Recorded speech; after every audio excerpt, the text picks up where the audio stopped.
Vamos a ir al texto de Gálatas capítulo 4, versículo 1 al 11. Gálatas 4, del 1 al 11. Y es de Gálatas. Todas las prédicas están en el canal de la iglesia. El que las quiera escuchar o se haya perdido alguna, vamos en un orden. Entonces eso hace que usted se ubique y seguimos hablando de cosas que hemos venido hablando durante las semanas anteriores. Leamos Gálatas 4 del 1 al 11. Pero también digo, entre tanto que el heredero es niño, en nada difiere del esclavo, aunque es señor de todo, sino que está bajo tutores y curadores hasta el tiempo señalado por el Padre. Así también nosotros, cuando éramos niños, estábamos en esclavitud bajo los rudimentos del mundo. Pero cuando vino el cumplimiento del tiempo, Dios envió a su Hijo, nacido de mujer y nacido bajo la ley, para que redimiese a los que estaban bajo la ley, a fin de que recibiésemos la adopción de hijos. Y por cuanto sois hijos, Dios envió a vuestros corazones el Espíritu de su Hijo, el cual clama: Abba, Padre. Así que ya no eres esclavo, sino hijo, y si hijo, también heredero de Dios por medio de Cristo. Ciertamente en otro tiempo, no conociendo a Dios, servías a los que por naturaleza no son dioses, mas ahora conociendo a Dios, o más bien, siendo conocidos por Dios, ¿cómo es que volvéis de nuevo a los débiles y pobres rudimentos a los cuales os queréis volver a esclavizar? Guardáis los días, los meses y los tiempos y los años. Me temo de vosotros que haya trabajado en vano con vosotros. Señor, te damos gracias en esta mañana por tu preciosa palabra. Pedimos al Espíritu de Dios, al Espíritu Santo, que nos asista, Señor, en este tema, que nos guíe a la palabra, que sea Él el que traiga revelación a los corazones, convicción de pecado, consolación de ser necesario, Señor, y que abra los ojos de nuestro entendimiento. Dios, te doy gracias por la iglesia, oro por los que están aquí y oro por los que no están aquí, Señor, que tú los guíes y los guardes en Cristo Jesús. Amén.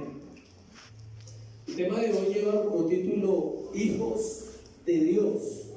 Hijos de Dios. Pablo continúa su tarea de enseñarle a los Gálatas que la salvación es únicamente por la soberana gracia de Dios y por la fe, que es un don de Dios. La fe es un don de Dios, acuérdense. La fe no proviene del corazón del hombre. El hombre no tiene fe espiritual. Tiene una fe natural, que es diferente, pero no tiene fe espiritual. La fe espiritual es un don de Dios. La Biblia dice que ella es un don, entonces el hombre no se puede apropiar de ella. Va a usar la figura de un niño y de un siervo por un lado, y por otro lado va a hablar del adulto y del hijo.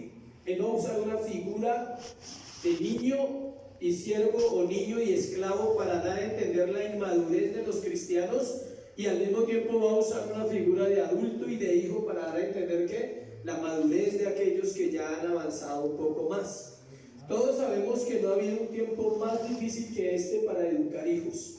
Nunca lo ha habido, y no lo decimos como un cliché, sino al estudiar se da cuenta que hace 20 o 30 años había más principios y valores.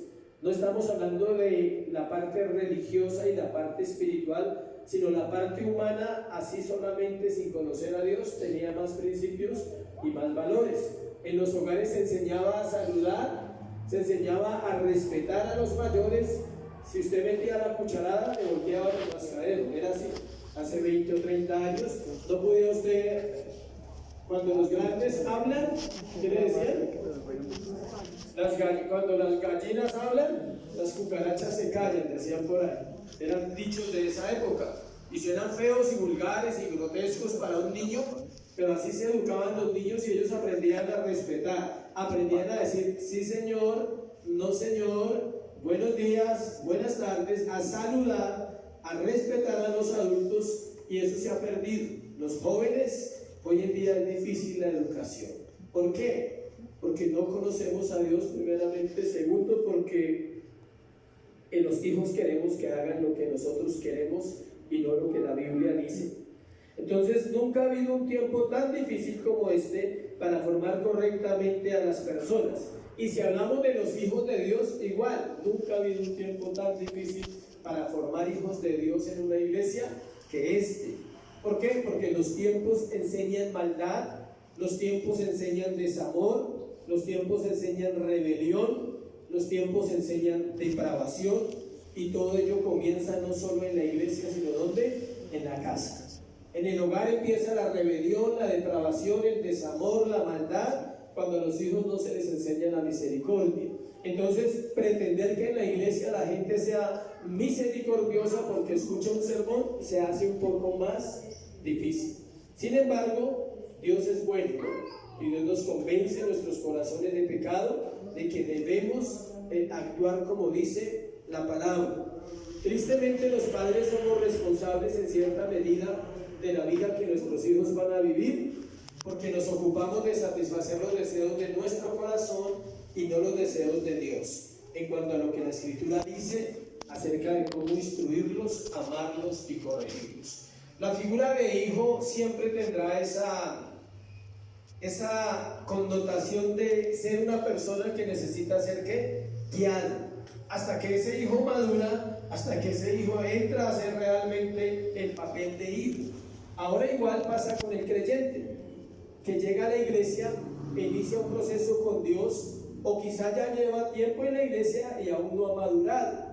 El que llega es un niño espiritual porque no conoce nada de la vida de Dios, y el que está, si no ha madurado, es otro niño viejo. Eso es lo que pasa en la iglesia. Hay niños que llegan, no hacen procesos de formación, de discipulado, pues no van a crecer, siguen siendo ¿qué? Niños creyentes. Y otros que hacen proceso de formación por sus cosas internas siguen siendo niños viejos en la iglesia. Entonces tenemos niños nuevos y tenemos niños ¿qué? Viejos. Y eso es lo que Pablo está confrontándole a los Gálatas todo el tiempo. Le dice: ustedes, yo les prediqué, les enseñé, o sea, no sé qué pasa, o sea, no sé por qué ustedes quieren vivir todavía como los judíos, entendiendo que Cristo había traído la gracia. El proceso de madurar en el conocimiento de Dios no consiste solo en asistir y escuchar sermones, demanda mucho más que eso.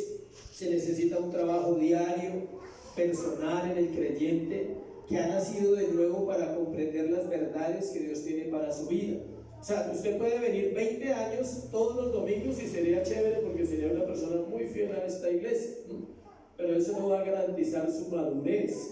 Su madurez se logra en su vida interior, allá en su casa, donde usted cada mañana, cada día le dice: Señor, yo necesito de ti, necesito tu presencia.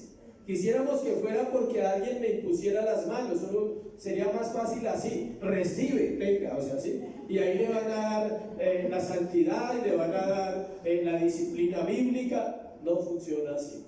Las iglesias están llenas de eso. Las iglesias están llenas de gente anhelando el toque mágico del profeta para ser santos, pero cuando salen de la iglesia son demonios. Entonces no funciona así. Se comportan terribles, ¿sí? Viven compartiendo la vida entre la iglesia y el mundo, y el domingo cantan y alzan las manos, y aparte de eso lloran.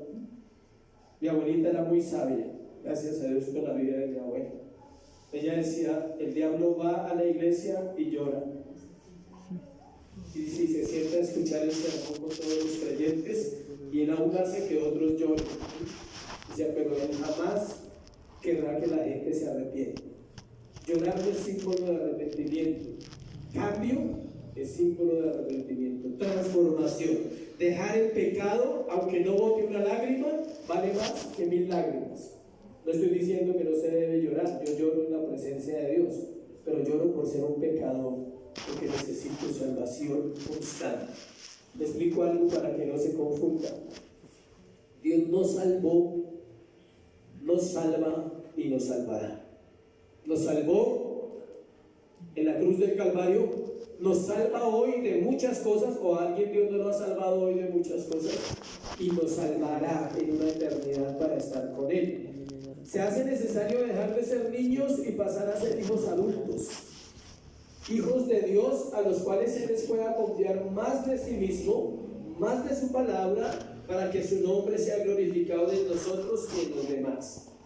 Dios ha determinado en su plan de salvación una herencia. Vamos a hablar hoy de las herencias. Él anhela entregárnosla. Debemos saber cuál es la fuente de esa herencia y Él se encargará de confirmarla y de hacer en nosotros su obra para que maduremos. Gálatas, Pablo está tocando en este pasaje el tema de niños, de hijos, de herencia, ¿no? Para explicarles a ellos todo el proceso que ellos necesitaban aprender, porque a pesar de ser una iglesia con un predicador tan especial como lo era Pablo, no habían madurado. Si el predicador pudiera hacer madurar a la iglesia sería chévere, pero el predicador no hace madurar a la iglesia. Él hace su tarea, predicar la verdad. Y la verdad, de acuerdo a la soberanía de Dios, al plan de Dios con cada vida, obra en el creyente para madurar, para que él entienda los conceptos de esta vida. Escuche, de esta vida. Todos los conceptos de esta vida están acá, en esta Biblia, en este libro en el que usted tiene. El mundo ofrece otros conceptos y todos venimos de esos conceptos, por eso nos cuesta tanto ese proceso de metamorfosis o de transformación. Entonces vamos a ver lo primero: preparación para la herencia bajo la ley. Lo primero es la preparación que Dios hizo para que recibiéramos esa herencia bajo la ley. En el mundo antiguo, el versículo 1 al 3, en el mundo antiguo la división entre los niños y los adultos era más marcada que en la mayoría de sociedades actuales. Antiguamente, como les arranqué diciendo, era marcado. El niño estaba allá en su lugar, se había reunión de adultos, él no tenía nada que meterse ahí, y era parte, y era muy marcado en esa época antigua, los niños en su cuento y los adultos en el de ellos. Había una edad predeterminada donde el niño dejaba de ser niño y podía participar de actividades adultos. Eso hay que hacerlo, eso hay que retomarlo. Si un niño de 5 años no está opinando en la casa, ¿qué se va a hacer? O sea, lastimosamente hoy en día, con todas las leyes torcidas que el hombre ha inventado para no afectarle el desarrollo de la personalidad, les toca dejarlo opinar y toca dejarlo escoger qué se pone, qué se viste, cómo se peluquea, cómo habla, qué compra, qué quiere, y los padres viven basados en los hijos. Eso es anárquico totalmente. Eso destruye la vida de un niño más adelante, porque no está formado bajo los principios que Dios ha establecido. Los romanos tenían una ceremonia que se llamaba toga virilis, mientras que la de los judíos se llamaba bar mitzvah, mitz con la T y la Z y B corta, mitzvah y H al final, mitzvah, el bar mitzvah. Hasta la edad de 12 años eso lo tenían los romanos y los judíos. Los romanos hacían una ceremonia cuando un niño cumplía 12 años y se llamaba como toga virilis, y los judíos tenían otra que se llamaba bar mitzvah. Esas nacían a los 12 años. Allí el judío o el romano estaba en control absoluto de su padre hasta los 12 años, pero con la celebración de la fiesta él pasaba después de los 12 años a aprender cosas, en el caso de los judíos, con los líderes espirituales. Entraba a ser parte de la sinagoga, a congregarse allá en la sinagoga, a aprender otras cosas de la ley, y los romanos tenían otras costumbres. Y entonces el papá hacía una oración así, cuando en el bar mitzvah, en la reunión del bar mitzvah, el papá hacía una oración, decía: bendito seas tú, oh Dios, que has quitado de mí la responsabilidad de este niño, porque ya pasaba a ser un hombre y era entregado a Dios. ¿Y era entregado a quién? A los líderes de la iglesia o a los líderes de la sinagoga. El niño a su vez oraba con estas palabras: oh Dios mío y Dios de mi padre, en este día solemne y sagrado que marca mi paso de la niñez a la vida adulta, levanto mis ojos a ti con humildad y declaro con sinceridad y verdad que de ahora en adelante guardaré tus mandamientos y seré responsable de todas mis acciones ante ti. Esa era la oración que el niño hacía, esa era la oración que el padre hacía. En la ceremonia romana, los niños llevaban sus juguetes y los ofrecían como sacrificios a los dioses, como símbolo que ya dejaban su infancia. O sea, ellos llevaban las niñas las muñecas y los niños los carritos y los entregaban a un dios y los sacrificaban. No vuelvo a jugar con eso, ya paso a ser ¿qué? Grande. No podemos jugar cristianos a ser cristianos. El cristiano tiene que dejar de ser niño y tiene que dejar de sus juguetes que traía, ¿de dónde? Del mundo. Los griegos tenían otra, porque acuérdense que la cultura de la época era griegos, romanos y judíos. A los 18 años, ellos lo hacían más adelante, no a los 12, a los 18 años le cortaban el cabello, o sea, quiere decir que lo tenía largo, le cortaban el cabello y le ofrecían al dios Apolos, y pasaba a ser un hombre, ¿qué? Adulto. ¿Sí ven que siempre ha habido tradiciones y religiones? El cristiano madura cuando obedece. No es ritual, no es venir a la iglesia todos los domingos, no es cantar, no, es obedecer lo que dice la palabra. Ahí madura el creyente cuando él empieza a obedecer. No sabemos la edad, no es a los 12, hay unos de 40 y no hacen caso. Entonces uno dice, no es a los 12, ni a los 18, ni a los 30, no sabemos. No hay necesidad de cortarles el cabello, o sea, nada de eso. De pronto los juguetes hay que quitárselos, pero el cristiano debe madurar.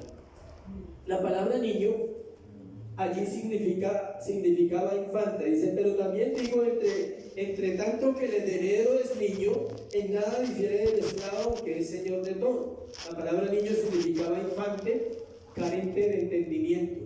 Por lo tanto, aunque era heredero legalmente según la ley, pero no en la práctica. O sea, según la ley, él era dueño de todo lo de su padre, pero en la práctica no lo podía tener porque no tenía la capacidad de administrarlo. Así pasa en la iglesia. El creyente es dueño de todo lo que Dios le ha dado al Hijo, a Cristo, pero no lo puede administrar porque no tiene ¿qué? Carácter. Por eso la Biblia describe a los siervos de Dios maduros como administradores de ¿qué? De la gracia. Administradores para una iglesia, administradores para un pueblo, porque Dios les ha dado la capacidad de hacerlo. Pero en la iglesia, el padre debe ser administrador de su hogar, la mujer debe administrar y todos deben aprender a madurar para servir al Señor. Versículo 2 de Gálatas 4. Sino que está bajo tutores y curadores hasta el tiempo señalado por el Padre. Encontramos que Pablo habla del tiempo señalado por Dios. Recordemos que eran esclavos los que instruían al niño, lo hablamos hace 8 días, y era el padre que en el tiempo señalado determinaba que él asumiera su postura de hijo responsable. Los 12 y 13 años eran la edad para ellos. El tiempo, hablemos un poco del tiempo. Es algo que no comprendemos, ¿sí sabían? Si hay algo incomprensible en esta tierra, se llama ¿qué? Tiempo. Es difícil entender el tiempo. En el libro de Daniel el Señor habla, dice que Dios levantará hombres entendidos en los tiempos, entendidos en lo que hay que hacer con una iglesia, entendidos en lo que hay que hacer con una vida, pero también entendidos en la vida de uno mismo cuando es el tiempo. Hay veces no es el tiempo para muchas cosas y la gente quiere adelantarse y quiere hacer muchas cosas, pero no tiene el carácter, la madurez. Los niños no podían determinar qué compraban, qué hacían, nada, porque eran niños. El cristiano niño no determina nada en su vida. El cristiano maduro, Dios le revela ¿qué? Los tiempos, como a Abraham, como a Moisés. A ellos les iba revelando ¿qué? Los tiempos que él iba a hacer, lo que iba a hacer con la nación, lo que iba a hacer con los pueblos. Igual pasa con el creyente. Para disfrutar la herencia de Dios y las promesas de Dios, eso requiere ¿qué? Tiempo.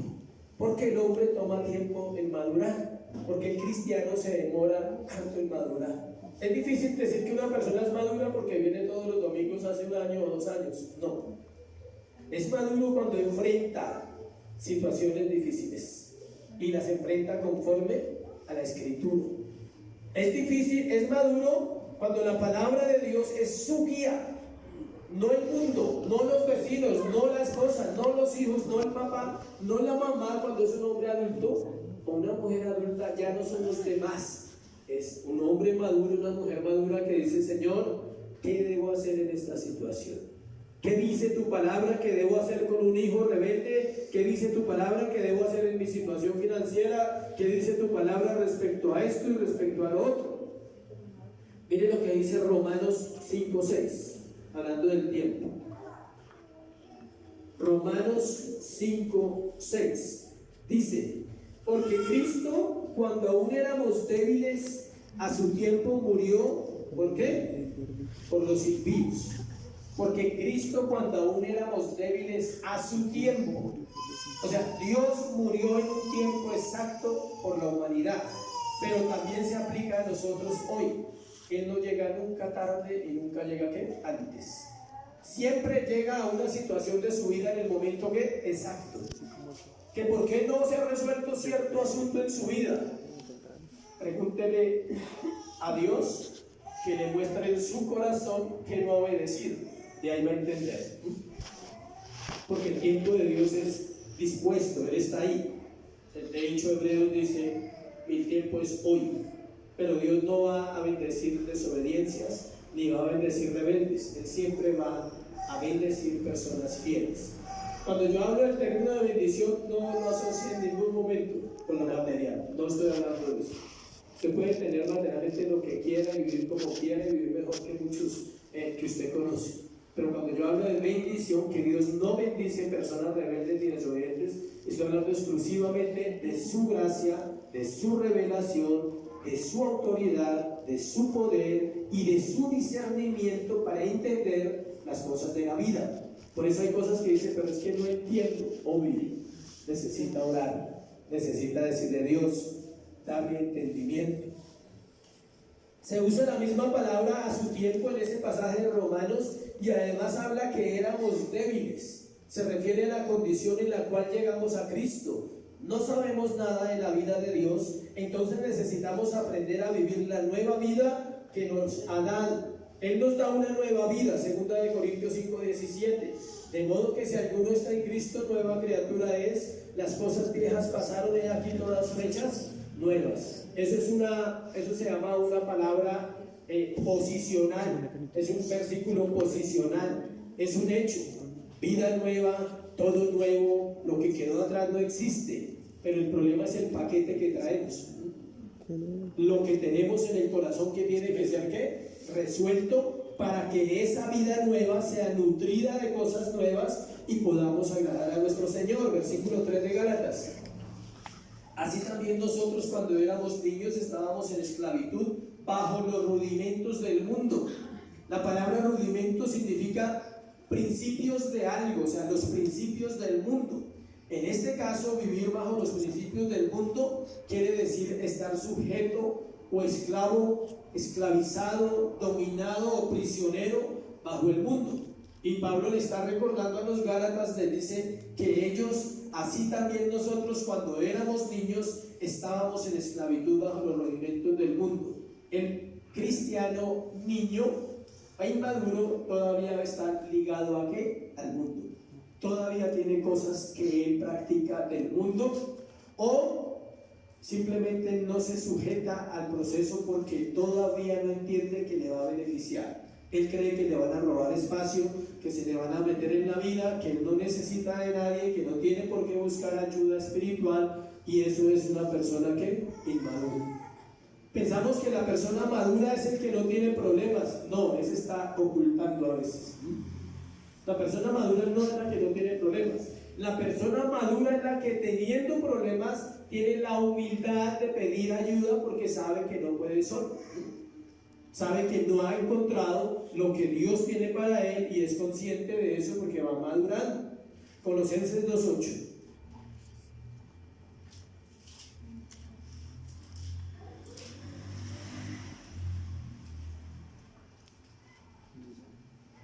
Mirad que nadie os engañe por medio de filosofías y huecas sutilezas, según las tradiciones de los hombres, conforme a los rudimentos del mundo y no según Cristo. Pablo le habla a la iglesia de Colosenses algo parecido a la iglesia de Gálatas y les habla otra vez de los rudimentos del mundo y les dice: mirad que nadie os engañe por medio de ¿qué? Filosofías y huecas sutilezas, según las tradiciones de los hombres. Así llegamos todos, con tradiciones de los hombres. Llegamos así. No es que en mi casa mi mamá le pegaba al marido, entonces yo también le voy a pegar al marido. Sí, es una tradición para muchas familias, el matriarcado.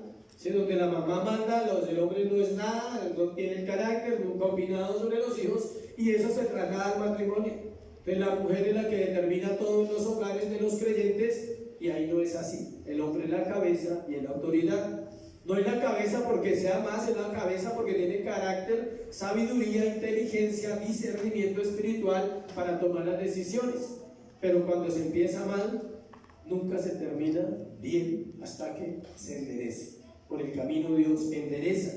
Las filosofías del mundo ofrecen cosas como el positivismo, la psicología, yo puedo, yo soy capaz, yo lo voy a lograr, mírate en el espejo y di que puedes. ¿Sí? Declárelo, confiéselo y recíbalo. O sea, no funciona así. Todo eso es sutil. Es sutil ¿por qué? Porque Pablo usa la palabra sutil. Porque no parece malo. Porque no se presenta con cachos y cola, entonces no parece que sea equivocado, ¿sí? Pero así es el engaño. Acuérdense que el engaño no se manifiesta como es, por eso es engaño. Si el engaño se manifestara con la consecuencia que él trae, todo el mundo diría, no, yo no caigo en esa no me cogen a mí. Pero siempre su tarea es perfecta, engañar. Todos los rudimentos o principios de las religiones, tanto antiguas como modernas, están mezclados con filosofías y enseñan al hombre a buscar a Dios a través de esfuerzos humanos, y son solo eso, humanos, porque no tienen acceso al Dios de las Escrituras. Todas las filosofías, Buda, Gandhi, Mahoma, todo lo que se escuche, nueva era, ciencia cristiana, esoterismo, ocultismo, idolatría, paganismo, hay muchas. Los gnósticos, ¿sí? Todo eso le ofrece al hombre, haga cosas y con eso se salva. Le contaba a mi esposa esta mañana que me hacía una pregunta acerca de las cruzadas cristianas del año 1000. Póngale cuidado hasta dónde llega la religión a matar, inclusive en el nombre de Dios. Resulta, le voy a contar, le hago un paréntesis ahí para entender qué son las tradiciones y las filosofías en una cultura. Y esto pasó en Europa, en el mundo antiguo hace casi 1000 años. Resulta que la Iglesia Católica fue la que gobernó durante el año 400 hasta el año 1500. La Iglesia Católica es la dueña y señora de la religión en la tierra. Cristianismo no hay iglesias protestantes como ahora. Por eso viene la reforma con Lutero en el año 1500. ¿Qué pasa en ese periodo? La iglesia era Dios. No era el Dios de la iglesia, sino la iglesia era la iglesia de Dios. Ellos mandaban a Dios supuestamente y hacían cosas terribles. Una de esas cosas era mandar a los feligreses, cuando pecaban, ellos iban y se confesaban, y la penitencia, entre más dura fuera, más perdón de pecados. ¿Sí me explico? Entonces, ¿cuál era la penitencia máxima? Ir a pie desde Europa hasta Israel, a la Tierra Santa, a Jerusalén. Y eso se volvió algo, ya empezaron a mandar a todo el mundo para allá. Todo el mundo que pecaba, coja para allá a pie y vaya y lleve no sé qué y ofrezca. Y resulta que en ese proceso los mataban. A todos los que enviaban los mataban.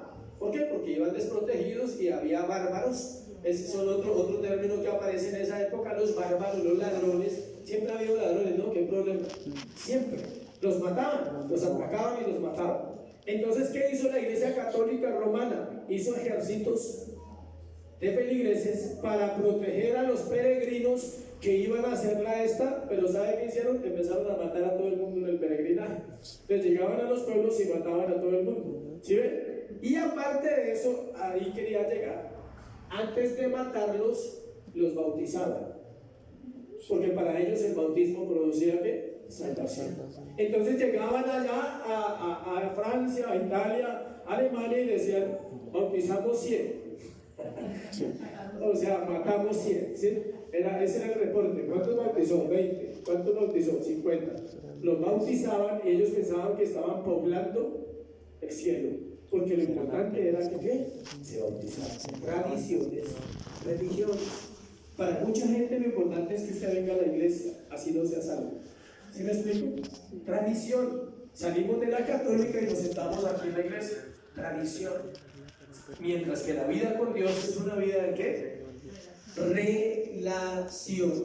Exponerse. Abrir el corazón diariamente, Señor. examíname, mira mi vida, cómo está, muéstrame el desorden que mi mente no puede entender, muéstrame las tinieblas que mis tinieblas no me dejan ver. Hay un verso que está en Job, dice que hay tinieblas aún en las tinieblas, y uno piensa en eso y dice, ¿cómo será eso? O sea, si ya las tinieblas son pesadas, ¿cómo serán las tinieblas dentro de las tinieblas? Y el mismo Job dice, no pueden ordenar sus ideas porque están en tinieblas. Esos son los rudimentos del mundo. Las tinieblas se trasladan a la iglesia en la mente del creyente, vienen ahí y no han sido disipadas totalmente. Entonces la gente diría, y la luz de Cristo, Cristo alumbra en los corazones sometidos. En nosotros es un resplandor, en los sometidos que dicen, yo me someto. Alumbra mi corazón, dame entendimiento. Segundo, la entrega de la herencia. Había una preparación, entonces el niño tenía que ser preparado para recibir la herencia, y del 4 al 11 vamos a mirar la entrega de la herencia, versículo 4. Pero cuando vino el cumplimiento del tiempo, ¿sí ve? Cuando vino el cumplimiento del tiempo, Dios envió a su hijo nacido de mujer y nacido bajo la ley. Estos 8 versículos que vamos a mirar en este punto, del 4 al 11, hablan de la fuente de la herencia, la confirmación de la herencia, la consumación de la herencia y la obligación de la herencia. Ahorita lo vamos a desglosar. Es una realidad, escuche, la herencia divina. No es una falacia, no es una mentira, no es para algunos especiales. Se necesita obedecer la palabra. Aquellos que tienen una fe personal en Jesucristo son obedientes. Esta mañana les expliqué a los de la alabanza lo de la fe y la obediencia. Un hijo de Dios es hijo de Dios por fe. Debe ser una persona ¿de qué? De fe. El gran problema es que si usted habla de la fe sola, vuelvo, insisto, se vuelve una creencia, una religión. ¿Cuál es la diferencia de una fe creyente a una fe en otra religión? La obediencia, que Dios manda obedecer. Entonces los teólogos definen la fe y la obediencia como si a veces no pueden estar separadas la una de la otra en ningún momento de la vida del creyente. El creyente tiene fe y obedece. O funciona a la inversa. Obedece porque tiene ¿qué? Fe. Los comparan como una espiral: fe, obediencia, obediencia, fe, obediencia, fe. Cada vez que un cristiano obedece, está diciendo sin palabras que es una persona ¿de qué? De fe. Y cada vez que tiene fe, un creyente está dispuesto ¿a qué? A obedecer lo que dice la Biblia, lo que está leyendo en su casa. No obedezca al pastor, obedezca a la Biblia. Hay gente que obedece al pastor de una, pero no obedece a Dios, porque es más fácil obedecer al hombre que a Dios, porque el pastor le dice, ¿me ayuda a recoger esa mesa? Sí. ¿Será que me ayuda a barrer? Sí. ¿Será que usted puede ayudarnos con algo? Vamos a hacer un evento y vamos a sembrar, y la gente dice sí. Pero cuando Dios dice, deje el pecado, deje de mentir, deje de chismear, deje de amargarse, deje de guardar la tristeza, deje de hacer esto y aquello en su corazón, ya es más difícil, porque no lo dice el hombre, lo dice la Biblia. El hombre pide cosas superficiales, Dios pide cosas ¿qué? Profundas, porque el hombre no las ve, Dios sí las ve metidas en el corazón. Entonces vamos a mirar 4 cositas, 4 aspectos de este punto, de la entrega de la herencia. Vamos a mirar su fuente, versículo 4 y versículo 5. Dice, pero cuando vino el cumplimiento del tiempo, Dios envió a su hijo nacido de mujer y nacido bajo la ley, para que redimiese a los que estaban bajo la ley, a fin de que recibiésemos la adopción de hijos. O sea, la fuente de nuestra condición de hijos de Dios es el Hijo verdadero, o sea, Jesucristo. Él es la fuente de nuestra condición de hijos, y esa es la herencia que Él nos da. Así como el padre determinaba la mayoría de edad de su hijo en la cultura judía, así el padre envió a su hijo en el cumplimiento del tiempo. Tenía que cumplirse un tiempo de ¿cuánto? 12 años. ¿Para qué? Para que el niño fuera mayor. Acá tenía que cumplirse un tiempo para que Dios pudiera enviar ¿a quién? a su Hijo. ¿Cuánto era ese tiempo? Nadie lo sabía. Ni los judíos, ni los gentiles, ni los romanos, nadie sabía. Simplemente era el tiempo que Dios había determinado en su consejo divino para enviar a su Hijo. El tiempo en el cual fue enviado el Señor a la tierra, todo estaba listo para que Él llegara a Israel. Habían pasado 400 años de silencio, habían salido del cautiverio, y escuche esto, habían abandonado la idolatría. Cuando Cristo viene a la tierra de Israel, cometía cualquier cantidad de pecados, menos uno: idolatría. Ellos quitaron todo Dios, solo adoraban ¿a quién? A Jehová. Ellos ya no, hoy en día no practican idolatría. Lean los libros de Reyes, Crónicas, Esdras, desde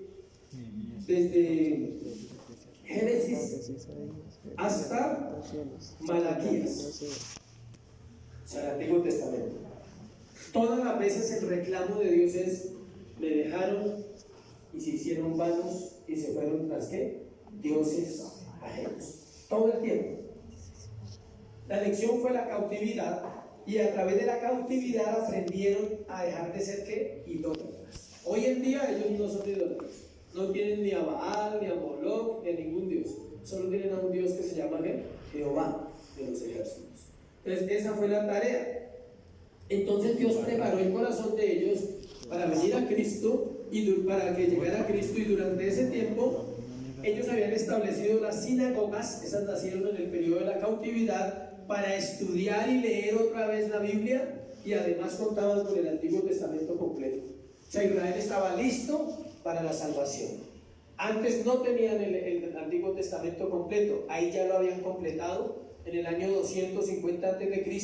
se hizo la primera traducción del hebreo al griego, se conoce como los 70 o la Vulgata Latina, y ahí es donde ellos hacen esa parte de la traducción, y Israel está listo para recibir al Mesías. La segunda persona de la Trinidad asume su papel de hijo, abandona su posición de gloria con el Padre para venir a redimirnos en el tiempo perfecto. Esto en cuanto al momento en que la salvación sucedió en la tierra, escuchen, pero igual pasa con las personas aquí presentes. Dios llega en el tiempo perfecto. No sabemos cuándo, dónde y cómo, pero Él llega al corazón necesitado cuando Él lo ha determinado. No es antes, no es después, es en el tiempo exacto. Usted y yo estamos esta mañana aquí porque este es el tiempo de Dios para su vida y para mi vida, independiente que cada uno estamos en un proceso. Este hijo tenía, escuchen, le explico esta parte cuando dice que vino el cumplimiento del tiempo de Dios, envió a su hijo nacido de mujer y nacido bajo la ley. Este hijo tenía que ser nacido de una mujer y tenía que nacer bajo la ley. Jesús nació bajo la ley. ¿Para qué? Para, por un lado, redimir a todos los hombres que hemos nacido de una mujer, y por otro lado, redimir a todos los que estaban bajo la ley, es decir, judíos y gentiles. Aparte de eso, tenía que ser hombre y tenía que ser ¿qué? Dios. ¿Por qué? Para poder pararse frente a Dios y decirle que Él pedía por la salvación de nosotros. Tenía que ser Dios. Ningún hombre puede llegar allá al Padre y decir: buenas, vengo a pedir por todos los hombres para que sean salvos. Nadie puede hacer eso. Ni Abraham, ni Moisés, ni el más alto hombre de la tierra. No hay entrada al reino. Dice que Él habita en una luz inaccesible, dice 1 Timoteo. Él habita en una luz en la cual el hombre nunca podrá entrar. El único que puede entrar y salir cada vez que quiera, ¿quién es? El Hijo. ¿Por qué puede entrar? Pues porque es Hijo. ¿Sí? Es como cuando el hijo llega a la casa y abre la nevera, y pues es su casa, ¿sí? Pero no llega a una casa ajena a abrir la nevera, aunque algunos lo hacen, ¿sí? Si usted llega a su casa y es hijo, pues puede decir: puedo mirar qué hay, puedo prender la estufa, puedo calentar, puedo preparar, puedo comer, porque es mi casa. El hijo puede entrar así a la presencia del Padre, Cristo. Él entraba con toda confianza y decía: papá, tenemos una situación, es el tiempo. ¿Te acuerdas que hablamos? Juan 17, es el tiempo. Quiero ir a la tierra, este es el tiempo para redimir a la humanidad. Envíalo. Y Él viene, Dios lo envía, y envía a su Espíritu Santo con Él, para que Él redima ¿a quién? a la humanidad, pero no cualquiera podía hacerlo. Tenía que ser Dios y tenía que ser hombre, tenía que nacer de una mujer para ser redimido a los hombres, para redimir a los hombres, y tenía que nacer bajo la ley para redimir a los judíos. Pablo lo explica en Romanos 8, 3, 4 para que lo leamos. Romanos 8, 3, 4.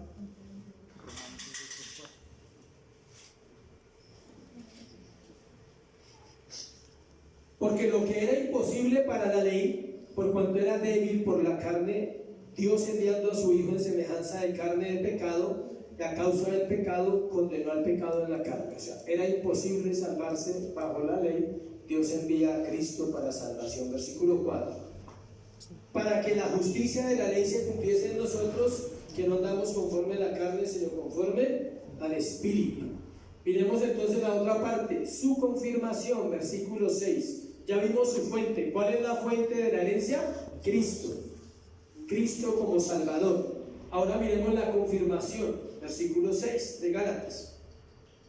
Por cuanto sois hijos de Dios, envió a vuestros corazones, ¿quién? El Espíritu de su Hijo, el cual clama, Abba, Padre. Dios confirma a los creyentes como sus hijos adoptivos por medio del don del Espíritu Santo, quien es el Espíritu de Cristo y el Espíritu de Dios. Ya sabíamos eso, ¿cierto? Como iglesia, que el Espíritu Santo es el mismo Espíritu de Dios y es el Espíritu de Cristo. Ahí dice que es el Espíritu de su Hijo. No solo son hijos por revelación de la palabra, sino también en la esencia misma de su presencia. Escuche, nosotros no somos hijos de Dios solo por haber nacido por la palabra, que es la forma como alguien nace, sino somos hijos de Dios porque el Espíritu Santo habita en mi corazón. Eso es algo que usted tiene que mirar y evaluar en su corazón, si Él está ahí, si diariamente el Espíritu Santo está en su corazón, si Él le redarguye de pecado. Alguien decía que cuando alguien viene a hacer esta consulta, dice, ore por mí porque siento que no tengo el Espíritu. Dice, ese lo tiene, porque ya pide oración, ¿sí? El que no lo tiene no pide oración. Él lo tiene, sino que no sabe que lo tiene, ¿sí? Cuando una persona pide oración, absolutamente, escuche, es un deseo que solo pone Dios. El hombre no busca. Eso determina por qué las personas no buscan, porque no tienen la presencia del Espíritu Santo. El que la tiene se sujeta a un proceso de iglesia, de formación, de comunidad. El resto está en proceso, no de salvación, sino en proceso de obediencia. Puede ser salvo, pero lo que hablábamos el jueves en la clase, Dios va a tratar su corazón. Siempre hablamos de las consecuencias de los pecados de los creyentes, no de los pecados de los no creyentes. Porque siempre estamos mirando al otro, ¿no? Al mundo. Uy, ese es tomatarago, fornicario, adúltero, ladrón. ¿Sí? Siempre es ese término así despectivo hacia afuera. En vez de decir, Señor, sé propicio a mí. ¿Cuándo madura un creyente? ¿Quieres saber cuándo madura? Cuando ya no mira los pecados ajenos y se centra en su vida totalmente, a ser santificado, a ser perfeccionado, a ser siervo, a ser diligente en un proceso con Dios. Ahí hay visos de madurez. De lo contrario, está midiendo a todos, y con la vara que mide será medido. En Efesios 1 tenemos Gálatas y sigue Efesios. Hay una hojita. Vamos a leer Efesios 1, versículo 3, versículo 5 y versículo 7 al 8. Encontramos la confirmación, estamos hablando de la confirmación de la herencia.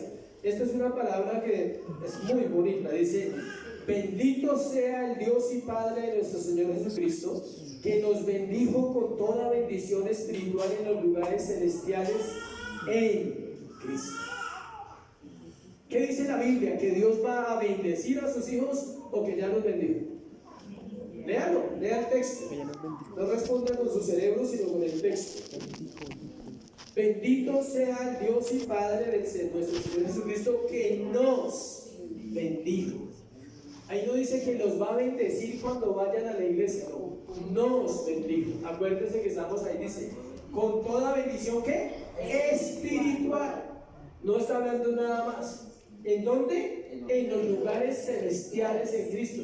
Los hijos de Dios, los herederos de Dios, son benditos en la vida espiritual, en el lugar de la presencia de Dios. Esos son los lugares celestiales. Y los que logran entender eso, ya no viven conforme a este mundo, ya no viven para este mundo, sino que viven ¿para quién? Para Dios. Versículo 5. En amor, ¿sí? Le damos el 4 para entender. Según nos escogió en él antes de la fundación del mundo, para que fuésemos santos y sin mancha delante de él. Santos y sin manchas delante de él. Pero fue él el que nos escogió para ser hijos. Nadie se hace hijo. Y se aplica a la parte física. ¿Quién se hizo hijo? Nadie. Nació porque Dios quiso, porque Dios usó a dos personas para eso, pero nadie, usted no, yo me hice hijo de fulano y de fulano. Nadie se hace hijo. Dios lo hace a uno, ¿qué? Hijo. Porque si alguien se pudiera hacer hijo, entonces sería por obras. No, yo soy hijo de Dios porque diezmo. No, eso no lo hace hijo de Dios a usted, pero diezme. No, yo soy hijo de Dios porque oro. No, eso no lo hace hijo de Dios. No, porque leo la Biblia, tampoco. Lo hace hijo de Dios porque Él nos escogió en Él antes de la fundación del mundo, y nos dice para qué nos escogió, ¿sí? Para que fuésemos santos y sin mancha delante de Él. Versículo 5. En amor. No nos escogió a togazos, en amor. No a las bravas ni a la mala. Es que no, en amor. Él todo lo hace en amor, habiéndonos predestinado para ser adoptados hijos suyos por medio de Jesucristo, según el puro afecto de su voluntad. Esa frase final es espectacular. ¿Según qué? El puro afecto de su voluntad. No según las virtudes del hombre, no según las capacidades del hombre, sino según el afecto del Hijo. Versículo 7. En quien tenemos redención por su sangre. Esta es la confirmación de la herencia de la salvación. En quien tenemos redención por su sangre, el perdón de pecados según las riquezas de su gracia. Y termina en el 8, que hizo sobreabundar para con nosotros en toda sabiduría e inteligencia. Ese es el retrato de un hijo de Dios, lo que debe tener, lo que recibe, lo que debe ser. Surge la pregunta: ¿por qué estamos tan lejos de esa imagen? Por el pecado y por la desobediencia, y porque nos cuesta entregar nuestra vida diariamente a Cristo. El problema es que cuando dejamos de vivir en obediencia, dudamos de todo esto. Usted hoy lo cree porque está acá. Cuando pecamos y desobedecemos, entonces la fe baja inmediatamente. Decimos, no, eso es muy difícil, es muy tremendo vivir para Dios, porque no practicamos constantemente estar en la presencia de Dios. Uno de los ministerios del Espíritu Santo que habla ahí en Gálatas, que Él nos dio su Espíritu, versículo 6 de Gálatas 4, es la confirmación de que somos hijos, es equiparnos con la confianza plena de ser hijos de Dios y poder dirigirnos a Él como Abba, Padre. Pablo se lo confirmó a los romanos. Dice que cuando dice que podemos clamar que Abba, Padre, también se lo dijo la iglesia en Roma, Romanos 8, 14, 16, para que lo anoten. Es la comunión con Dios la que me permite llamarle con confianza papá, papi, Padre, Abba, Padre, papito Dios. Es un diminutivo de la palabra Padre, y lo usaban los hijos en Roma, en los judíos y en los griegos, para decirle al Padre, papá o papi. Por eso algunos, la palabra papá siempre ha sido una palabra cariñosa. Siempre ha demostrado cariño y afecto. Algunos dicen padre, ¿no? Padre. Suena más como altura, ¿no? Pero papá suena mejor, papá. A otros les cuesta esa palabra, ¿sí? Porque tiene que ver con comunión, con relación, y tiene que ver con la imagen paterna que usted haya tenido. C. Su consumación, versículo 7 de Gálatas. Así que ya no eres esclavo, sino hijo, y si hijo, también heredero de Dios por medio de Cristo. La consumación de nuestra adopción como hijos de Dios está incluida en la promesa divina de hacernos coherederos con Cristo. Se consuma en nuestra vida cuando empezamos a participar de beneficios que antes desconocíamos. Si uno hace la pregunta, ¿Cuántos anhelan ser bendecidos? Le hago la pregunta, ¿cuántos anhelan ser bendecidos? Bien. Ahora le hago otra pregunta, ¿cuántos anhelan con esa misma ansia obedecer? Debe ser igual. O sea, ese anhelo profundo de bendición debe estar gobernado por ese deseo profundo ¿de qué? De obedecer. De lo contrario, no, porque la gracia no es barata. Hay iglesias que predican la gracia de una manera incorrecta. No se le puede decir nada a la gente porque se va. Eso no es gracia. No se le puede exigir porque es la ley. No, eso no es gracia.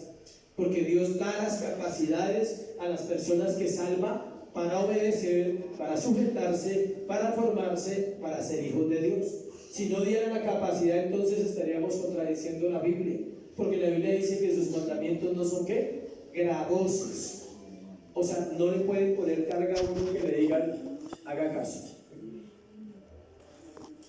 El resultado final de nuestra relación es que recibimos la herencia eterna de nuestro Padre. En el campo espiritual, una persona que cree en Jesucristo, escuche, ya no está bajo la ley, ni es esclavo, sino que es hijo. Y si es hijo, es heredero de todas las promesas que tiene la Biblia. Todas, no una, todas las promesas. Es una verdad poderosa y al mismo tiempo difícil de creer, que cuando creemos en el Hijo de Dios, Él nos da todo lo que ha dado a su Hijo.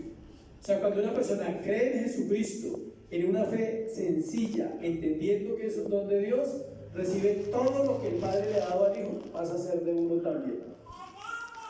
Dentro de esos regalos tenemos fe, gracia, amor, paz, gozo, paciencia, bondad, benignidad, mansedumbre, fe, templanza. Contra tales cosas no hay ley. ¿Cuántos son el fruto del Espíritu Santo? ¿Cuántos son? No, 9, no, yo sabía que iban a responder, son más. En otra parte de la Biblia dice, y el fruto del Espíritu es amor y justicia. Mete la justicia. Y en otra parte dice que un fruto del Espíritu Santo es la verdad. Una persona que anda en la verdad es hijo de Dios. Entonces son más de 9, solo que en Gálatas nombra 9. Cuarto y último, D. Su obligación. Entonces vimos su fuente, que es Cristo, vimos su confirmación en Efesios, vimos su consumación y ahora vemos su obligación, o sea, nuestros deberes. El regalo de la adopción como hijos es gratuito. Usted no tiene que hacer nada, ni comprar ni pagar. Como todo lo que es en la gracia de Dios es gratuito. Pero el hecho de ser gratis no quiere decir que no demande responsabilidades o obligaciones serias. Le voy a poner un ejemplo muy sencillo en la parte material. A usted le regalan un carro costoso, pero usted si no hace nada, pues no lo puede usar. Tiene que invertir en ese carro, tanquearlo, pagar el rodamiento y pagar el impuesto y mantenerlo al día. Y si no, pues véndalo. Pero si usted no lo va a usar, quiere decir que usted no tiene la capacidad. Si a usted le regalan una casa, ¿qué tiene que hacer? Pagar impuestos, ¿no? Hay una responsabilidad, mantenerla bonita, mantenerla al día, cuidarla, ¿sí? Pagar servicios cada mes, procurar que eso que le regalaron usted lo valore y lo cuida. Si usted le regalan una hacienda, igual. Si a usted le dieran una empresa, la empresa se puede acabar si usted no es responsable. Si usted es responsable, la empresa pasa a la otra generación. Dejaron una empresa, usted la cuida porque es una herencia, es un regalo. Usted no trabajó para eso. Sea un carro, sea una casa, sea una hacienda, sea una empresa, los hijos también son una herencia. Herencia de Jehová son ¿qué? Los hijos. Y corona de los abuelos o de los ancianos, los nietos. Los nietos no son herencia, abuelos. Son los hijos. Algunos hacen la herencia en los nietos y no en los hijos. Eso es muy típico en los abuelos. O sea, hacen más en los nietos que lo que no hicieron con los hijos. Tristemente, ustedes confunden la palabra porque los nietos no son herencia, son corona. Es como un regalo que adorna ese proceso que usted hizo con su hijo. ¿Lo pueden adornar quién? Los nietos. Por eso se llama corona. ¿Por qué qué? Porque adorna la generación. Dice, ¿valió la pena invertir la vida de este muchacho? porque usted va a sacar a esos otros nietos bien, esa es la corona, el adorno, ¿sí?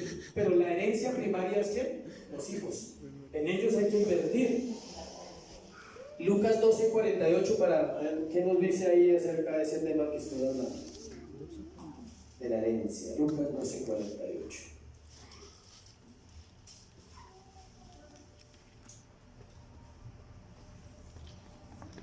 Mas el que sin conocerla, dice, hizo cosas dignas de azotes, será azotado poco, porque todo aquel a quien se le haya dado mucho, mucho se le demandará, y al que mucho se le haya confiado, más se le pedirá. Entre más haya de Dios en su corazón, Dios más demanda del siervo, del creyente, del hombre, de la mujer que está en el proceso. No es que entre más le dé, usted le dé menos al Señor, no, entre más conocimiento, más revelación, más santificación, más demandas. Que sea un hombre que diga en una predicación que algo que ayuda en el proceso de ser hijo de Dios y que le va enseñando a usted a darse cuenta si realmente usted ha madurado, es lo siguiente: cuando usted reconoce constantemente, escuche, el pecado en su vida. Eso es una señal de madurez. Y una señal de madurez es cuando usted se siente muy santo y muy limpio, y usted no reconoce pecados que tiene, que otros sí ven y usted no ve. Entonces ahí no se sabe si todavía se haya sucedido la adopción o no, ya es alguna gracia del Señor. Pero realmente, entre más cercano, más me contrista mi corazón cuando le fallo. Más me doy cuenta, digo, otra vez volví a fallar, otra vez me equivoqué, Señor, ayúdame, perdóname. Y más busca agradarlo, más busca no repetir esa misma historia, porque estaría jugando a pecar, rezar y empatar. Entonces más busca del Señor. Ahora la gran responsabilidad del creyente no tiene que ver con aspectos ceremoniales de la fe. Aquí no se trata de ceremonias, porque la salvación le ha hecho libre de todas esas cosas. Versículo 8 de Gálatas: ciertamente en otro tiempo, no conociendo a Dios, servíais a lo que por naturaleza no son dioses. Pablo les recuerda a los Gálatas que ellos en otro tiempo servían a dioses y que lo hacían porque no conocían a Dios. Las personas no redimidas no solo son esclavos de la ley y están prisioneros en ella, sino también son esclavos de dioses que son ídolos en el corazón humano. Hay muchos dioses falsos. Ninguno de ellos salva porque no tienen vida en sí mismos. Leámoslo en Salmo 115. Este salmo es muy bueno para desvirtuar los dioses falsos. No a nosotros, dice el salmista, oh Jehová, no a nosotros, sino a tu nombre da gloria. Por tu misericordia, por tu verdad, ¿por qué han de decir las gentes dónde está ahora su Dios? ¿Por qué la gente dice eso de los cristianos? Porque no lo mostramos. Pero eso es igual a todo el mundo. Va a la iglesia y vea, lo vive igual. Habla igual, amargado, amargado, amargada, grosero, mala cara, es igual. O sea, no tiene nada que ver que vaya a la iglesia porque es igual a todo el mundo. Entonces, ¿por qué han de decir las gentes dónde está ahora tu Dios? ¿Por qué han de decir eso? Nuestro Dios está en los cielos. Todo lo que quiso ha hecho. Los ídolos de ellos son plata y oro, obra de sus manos de hombres. Escuche, tienen boca, mas no hablan, tienen ojos, mas no ven, orejas tienen, mas no oyen, tienen narices, mas no huelen, manos tienen, mas no palpan, tienen pies, mas no andan, no hablan con su garganta, pero miren lo duro de eso. Eso no es lo duro es el siguiente versículo. Semejantes a ellos son los que los hacen y cualquiera que confía en ellos. Entonces se podría decir que el que tiene dos dioses no habla, no oye, nada, porque es igual a su Dios. Por eso el cristianismo tiene que ser una vida activa, pasión, vida, donde el cristiano habla, muestra a su Dios, comparte su fe, dice que hay un Dios grande. Los que tienen dioses falsos no hablan, porque tienen boca, no oyen, la palabra rebota, llega hasta acá al cerebro y se devuelve, le entra acá y acá se le devuelve inmediatamente, porque no puede oír, porque tiene cosas de idolatría en su corazón todavía. De las cosas que Dios más confronta en la vida de Israel es que la idolatría. Es uno de los problemas que todos traemos. Escuchen, ustedes y yo y todas las personas de todas las comunidades cristianas en el mundo entero venimos de ese mundo llamado ¿qué? Idolatría. Porque todos venimos de adorar a otros dioses, de vivir en una vida incorrecta. La idolatría hace que Dios aire contra los pueblos, es decir, que un palo, una piedra, un objeto, una persona, un lugar es igual a Dios. Es poner la creación al mismo nivel del Creador. Léalo en Romanos 1, 19, 21. Romanos 1, 19, 21. Ahí dice. Romanos 1, 19, 21. Porque lo que es de Dios se conoce, porque lo que de Dios se conoce les es manifiesto, pues Dios se lo manifestó. Porque las cosas invisibles de Él, su eterno poder y deidad, se hacen claramente visibles desde ¿dónde? La creación del mundo, siendo entendidas por medio de las cosas hechas, de modo que no tienen excusa. Y versículo 25 dice: ya que cambiaron la verdad de Dios por la mentira, honrando y dando culto a las criaturas antes que al Creador, el cual es bendito por los siglos. Amén. Pablo está confrontando a Roma su idolatría. Vamos a terminar, versículo 9 de Gálatas. Mas ahora conociendo a Dios, o más bien que siendo conocidos por Dios, ¿cómo es que os volvéis de nuevo a los débiles y pobres rudimentos a los cuales os queréis volver a esclavizar? Pablo habla ahora no que ellos conocen a Dios. Note ese término que usa Pablo con la iglesia de Gálatas. Pablo no le dice ahora ustedes conocen a Dios, no. Pablo le dice no, ahora ustedes saben que Dios los conoce. Esa es la diferencia entre un hijo de Dios y una persona que no es hijo de Dios, que él sabe que Dios lo conoce. Antes no sabíamos eso, por eso vivíamos como vivíamos, porque no entendíamos que había un Dios que nos conocía perfectamente. Ahora entendemos que hay un Dios que nos conoce. Note el versículo, se lo leo despacio. Mas ahora conociendo a Dios, y Pablo se corrige y dice más bien, o sea, le dice no conociendo a Dios, sino más bien siendo conocidos por ¿quién? Por Dios. O sea, Pablo les está diciendo ahora ustedes siendo hijos de Dios saben que Dios los conoce, y por eso les dice, él les hace la pregunta ahí cuando dice: ¿cómo es que os volvéis de nuevo a los débiles y pobres rudimentos a los cuales os queréis volver a esclavizar?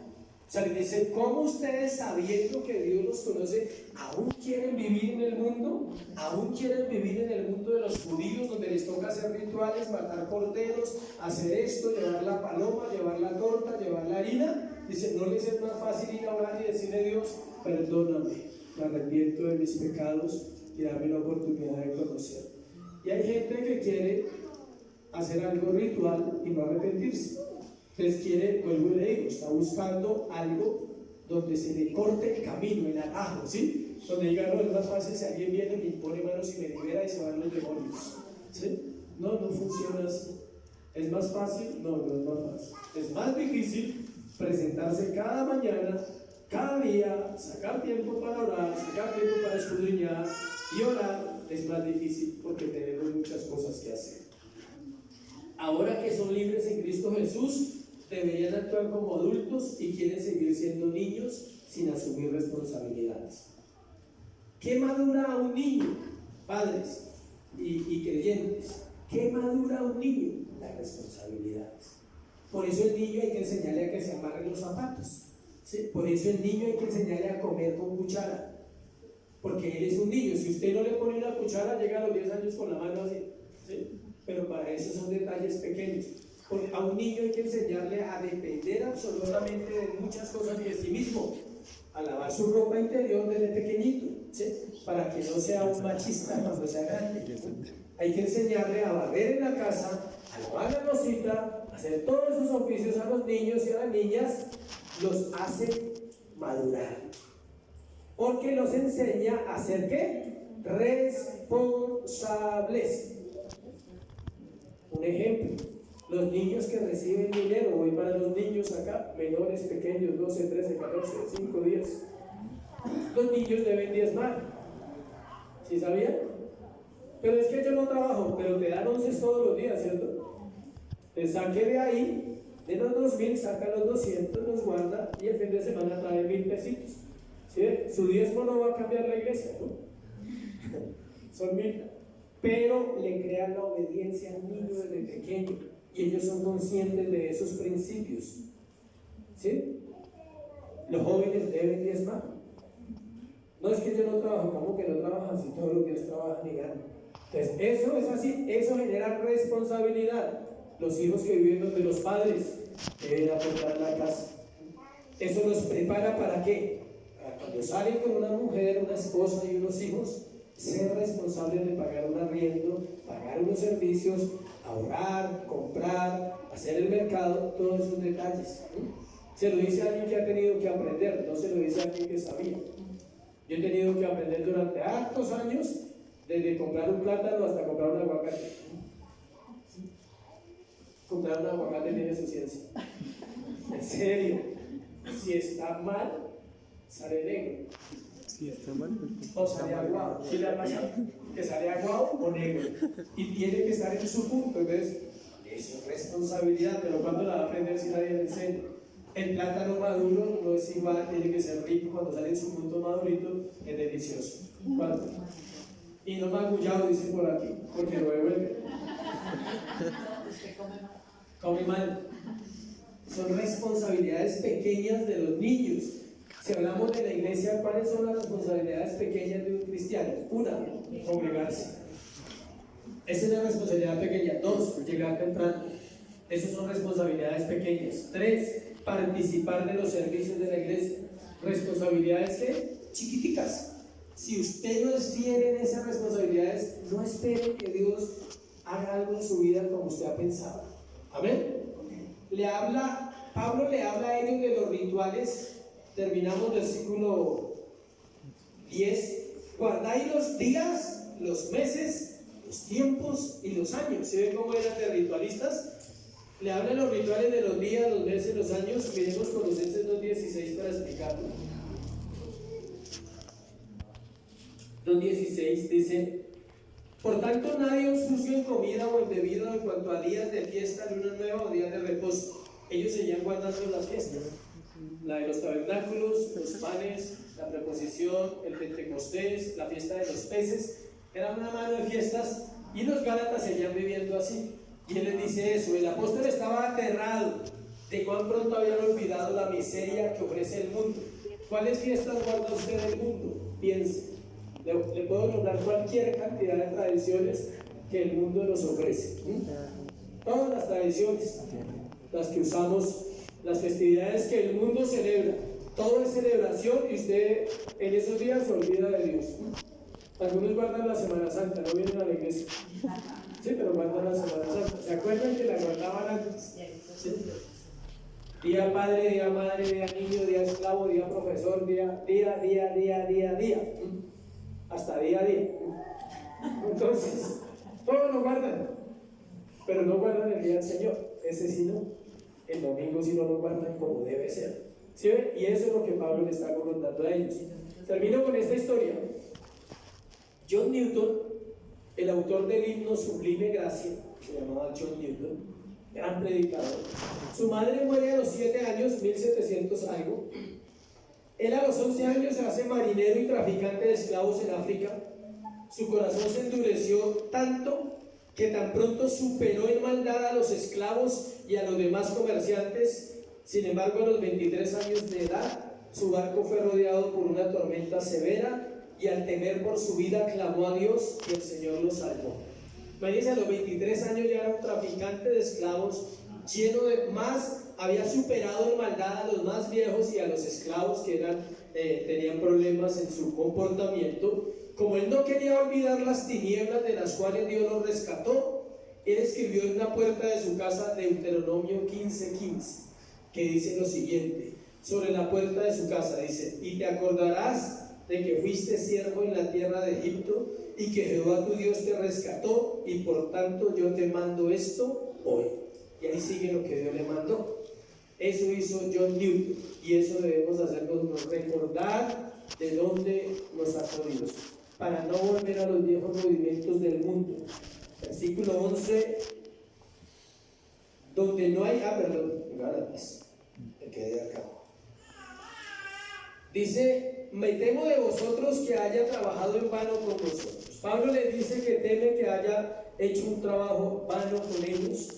Para concluir este pasaje podemos ver que Pablo les está hablando en términos de niños, de esclavos, también usa la palabra siervos, adultos, herederos, hijos, y todo esto lo hace con el fin de hacerles ver su inmadurez, la cual los hacía retroceder en la fe y no avanzar como Dios quería. Para Pablo era difícil escribir de esa forma, ¿sí saben? Los estudiosos dicen que Pablo quizás lloraba escribiendo esas cartas, porque en realidad era lo que él veía en la iglesia y era la realidad que estaban viviendo todas las iglesias en ese momento. Por eso es tan importante estar recordándole a la iglesia cada semana acerca de la salvación por gracia, que es un regalo que no puede ser menospreciado. La inmadurez es producto de no tener una relación seria con Dios. Le repito esa frase: la inmadurez es producto de no tener una relación seria con Dios y tomar el cristianismo como una religión más y querer seguir viviendo como antes, pero disfrutando de los beneficios de los creyentes. La iglesia actual es similar en mucho a esos Gálatas. Los corazones desagradecidos abundan en el cristianismo, amándose más a sí mismo que aquel que les salvó y les dio la vida y les dio el privilegio de ser hijos de Dios, porque ser hijo de Dios no es un título, no es ir a un lugar, no es ser juicioso y no es no tener problemas con nadie. Ser un hijo de Dios es vivir una relación íntima con el Padre, con el fin de conocerle, solo con un fin: para obedecerle y honrarle. Amén. Pónganse sobre sus pies y vamos a orar. Señor, te damos gracias en esta mañana por tu verdad. Pedimos que tu palabra alumbre nuestro entendimiento y que sea ella la que pueda entrar más allá de nuestros oídos, más allá de nuestra mente, más allá de nuestras tinieblas. Esa es nuestra oración esta mañana. Disipa la oscuridad en el creyente, Señor, y salva al que no lo es a través del poder de la palabra de Dios. Santifica esta congregación, trae vida a ella en el nombre de Jesús. Oramos porque añadas a este lugar los salvos, aquellos que fueron salvos en la eternidad y pueden venir a esta iglesia a edificarse, a aprender, a hacer un proceso de formación. Oramos por esas vidas, les esperamos, Señor. Anhelamos profundamente que vengan personas salvas, que necesitan tu palabra, que necesitan el reconocimiento de saber que tú eres el Señor. Y oramos por los hijos de Dios en este lugar, por aquellos que son hijos, Dios. Te pedimos que les enseñes, que les redargullas si han fallado, que les enseñes la obediencia en lo pequeño para poder disfrutar otras cosas. Gracias por bendecirnos aún siendo infieles, Dios. Gracias por darnos el privilegio de conocerte, o más bien de saber que ahora somos conocidos por ti, Señor. Te doy gracias por este tiempo en Cristo Jesús. Amén. Dios les bendiga. Denle un aplauso al Señor.